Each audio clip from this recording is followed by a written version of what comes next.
नमस्कार मित्रों। मैं डॉक्टर सचिन जत्तावार आज आपके समक्ष एक नया विषय लेकर उपस्थित हुआ हूँ। आज एक गर्भावस्था में मधुमेह का नियंत्रण कैसे किया जाए इस पे एक संगोष्ठी का आयोजन किया है, जिसको हमने master class in gestational diabetes का नाम दिया है।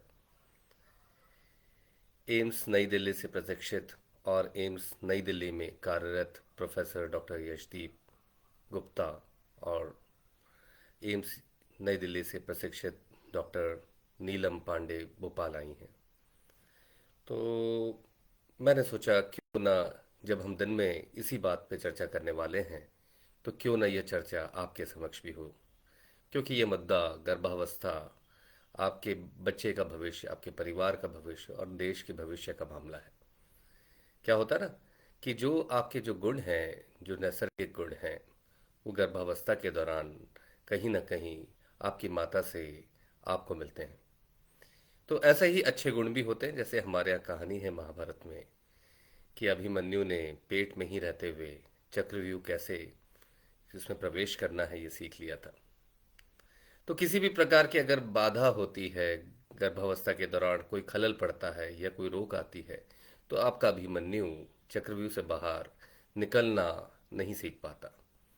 तो ये क्या मेटाफरिकल बात हो गई, पर सच्चाई ये है कि गर्भावस्था वो समय है जब गर्भावस्था के दौरान आपका खान पान, विचार, मनस्थिति, शरीर की स्थिति, शुगर, कोलेस्ट्रॉल, मोटापा, माता की सारी चीज़ें बच्चे के भविष्य की नींव रखती हैं। इस पे बहुत काम हुए हैं, भारत के भी बहुत अच्छे अच्छे डॉक्टर्स हैं जिन्होंने बहुत अच्छे काम किए और कर रहे हैं। उसमें उन्होंने दिखाया है कि जो बीमारी की शुरुआत होती है, उसकी शुरुआत जब बीज ज़मीन पे लगता है, ये बोया जाता है और उसमें से बीज से जीवन प्रस्फुटित होता है, तब से ही चालू हो जाती है। इसलिए गर्भावस्था का समय बहुत महत्वपूर्ण है। मधुमेह रोग विशेषज्ञ या चयापचय के डॉक्टर के तौर पे मुझे अगर मौका मिले तो मैं क्या करूंगा, ये लगभग मुझे लगता है ये ज़्यादा प्रासंगिक होगा अगर इस तरह से बात करें। कोई भी महिला अगर अपना भविष्य तय करना चाहती है, परिवार आगे बढ़ाना चाहती है, गर्भावस्था की प्लानिंग हो रही है, तो उस समय अपना ध्यान रखें, सर्वप्रथम ध्यान रखें अपने वजन का। मैं हमेशा कहता हूँ ना, आपकी हाइट सेंटीमीटर्स में नापिए। -100 करिए तो एक रफ आंकड़ा आ जाएगा। मान लीजिए 165 सेंटीमीटर की ऊंचाई है, -100 करते हैं तो 65 आएगा। तो 55 से 60 किलो के बीच में अपना वजन रखें, तो आपको गर्भावस्था के दौरान ब्लड प्रेशर का प्रॉब्लम, शुगर का प्रॉब्लम और बाकी अवस्थाएं नहीं होंगी, और आपका बच्चा सामान्य साइज का पैदा होगा। उसकी जड़ों में मधुमेह, उसकी जड़ों में हार्ट डिजीज, उसकी जड़ों में मोटापा नहीं आएगा। तो सबसे पहले वजन नियंत्रित करें, फिर नियमित व्यायाम सुनिश्चित करें कि नियमित व्यायाम होना चाहिए। एक व्यायाम को मैं कहता हूं कि राष्ट्रीय क्रांति के तौर पे आना चाहिए। एक ऐसी क्रांति जिसमें किसी का कोई नुकसान नहीं है, किसी का कोई हेतु नहीं है, किसी का कोई पर्सनल स्वार्थ नहीं है, सबकी भलाई है। और सबसे बड़ी बात है, देश का भविष्य सुधरेगा तो देश की ये देशभक्ति वाली भी बात है। तो अगर आप अपने देश के बारे में अच्छा सोचते हैं, अच्छा सोचते हैं, अच्छा करना चाहते हैं, तो सबसे पहले देश का भविष्य सुनिश्चित करें, व्यायाम करिए। खान पान के इसमें आपको अपने मन में ये बात लानी चाहिए कि बहुत गरिष्ठ पदार्थ, बहुत ऐसी चीज़ें जिसमें तेल बहुत ज़्यादा है, कोलेस्ट्रॉल, सैचुरेटेड फैट ज़्यादा है, जिसमें कार्बोहाइड्रेट मने मीठी वाली चीज़ें ज़्यादा हैं या मैदे वाली चीज़ें ज़्यादा हैं, ऐसी चीज़ों का सेवन कम करें। और हमारे राष्ट्रीय स्लोगन जो लिखा हुआ है ना कि मिलेट्स खाना चाहिए, कोदो, कुटकी और इस सब का समावेश जीवन में भरपूर मात्रा में करें। तो सबसे पहली बात हो गई एक्सरसाइज, जो नियमित व्यायाम करें। भोजन को संयमित लीजिए। टेंशन तनाव कम करिए, क्योंकि हमारा अब, मैं बोलना अच्छा नहीं लगता पर मुझे लग रहा है कि ये राष्ट्रीय चरित्र बनता जा रहा है कि छोटी छोटी बातों के लिए हबड़ तबड़ करना, घबराना, परेशान होना, इसमें किसी की गलती नहीं है। जो सामाजिक परिदृश्य बना या ताना बाना हमने बुना, जिसमें हम नौकरी पेशा हो गए, जिसमें हम एक सुनिश्चित सैलरी फिक्स कर ली हमने, और एक स्टेटस बना लिया, एक जीवन का स्तर बना लिया, जिसमें सारी चीज़ें जो समाहित कर ली जो पहले नहीं थी, तो उसको बनाए रखने में कहीं ना कहीं हमारे दिल की धुक धुकी बढ़ने लगती है। हमें ये नहीं समझ में आता कि खुशियां तो मन में हैं, और वही मन हम खराब कर लेते हैं, और मन खराब होता है तो मन को तन जो है उसको मन ही चलाता है, तो तन तकलीफ में आ जाता है, फिर आपकी बाकी सब चीज़ें होती हैं। तो सबसे पहली चीज़ है शारीरिक स्वास्थ्य, दूसरा है खाद्य वाला स्वास्थ्य, तीसरा जो स्वास्थ्य है वो मानसिक स्वास्थ्य है।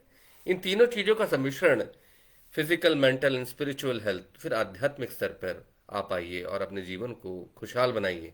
आध्यात्मिक स्तर का मामला धार्मिक मामला नहीं है, संतोष का मामला है, संतुष्टि का मामला है। अपनी आस्थाओं में रहते हुए आप संतुष्ट रहें, जिससे जीवन में हाय हाय ना लगे, जीवन में ये ना हो कि मुझे ये भी प्राप्त करना है वो भी प्राप्त करना है।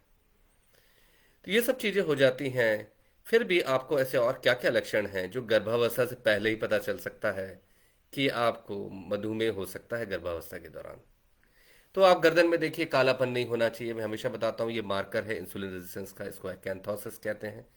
स्किन टैक्स नहीं होने चाहिए। पेट waist ratio, waist hip ratio ये ज़्यादा नहीं होना चाहिए। तो मोटापा नहीं होना चाहिए। फिर इसके साथ साथ अगर परिवार में किसी को पहले शुगर रही है तो भी आपको ज़्यादा सतर्क रहना चाहिए, क्योंकि आपको इस अवस्था में शुगर होने की संभावना ज़्यादा रहेगी। तो इस तरह के आपका कोलेस्ट्रॉल देखना चाहिए, आपका ब्लड प्रेशर देखना चाहिए, आपकी शुगर देखना चाहिए, आपका थायराइड देखना चाहिए। ये सारी चीज़ें सुनिश्चित कर लीजिए। इन सबको बिल्कुल सही समय पर रखिए और ध्यान रखिए कि गर्भावस्था की एक उम्र होती है। आजकल सामाजिक कारणों के कारण, करियर के कारण आपकी गर्भावस्था की उम्र या गर्भावस्था का गर्भ धारण करने की उम्र बढ़ती जा रही है। 35, 36, 40 साल में भी लोग प्रयास करते हैं। तो जिनको ये सुख नहीं मिला है, वो उसके लिए संघर्ष कर रहे हैं, वो मामले अलग हैं। पर जिनका सब कुछ सामान्य स्थिति में है, उन्हें अपना परिवार 30, 32 साल में तो पूरा कर लेना चाहिए। खास तौर पे ये बात महिलाओं पे लागू होती है, क्योंकि जैसे जैसे उम्र बढ़ेगी, जैसे जैसे माता का मोटापा बढ़ेगा, बच्चे में ये समस्याएं बढ़ने लग जाएंगी। तो गर्भावस्था में होने वाली जो डायबिटीज़ है, इसको हम जेस्टेशनल डायबिटीज़ कहते हैं। ये 24 से 28 हफ्ते के दौरान प्रेगनेंसी के, तब हम लोग स्क्रीन करते हैं। एक आपको ग्लूकोज खिला के जाँच होती है, उसकी भी बहुत सारी विधियां हैं। और उस जांच में अगर शुगर बढ़ी हुई आती है तो हम लिख देते हैं कि आपको जेस्टेशनल डायबिटीज़ है, गर्भावस्था के दौरान होने वाली डायबिटीज़।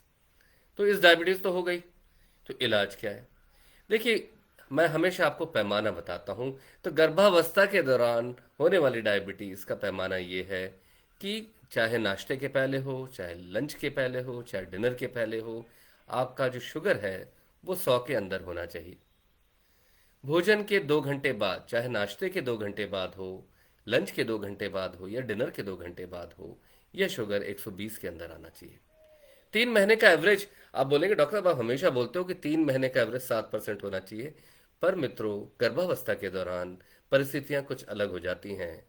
इसीलिए गर्भावस्था के दौरान जो HbA1c का कट ऑफ है वो 6% के आसपास है। तो 6% से ज़्यादा नहीं होना चाहिए।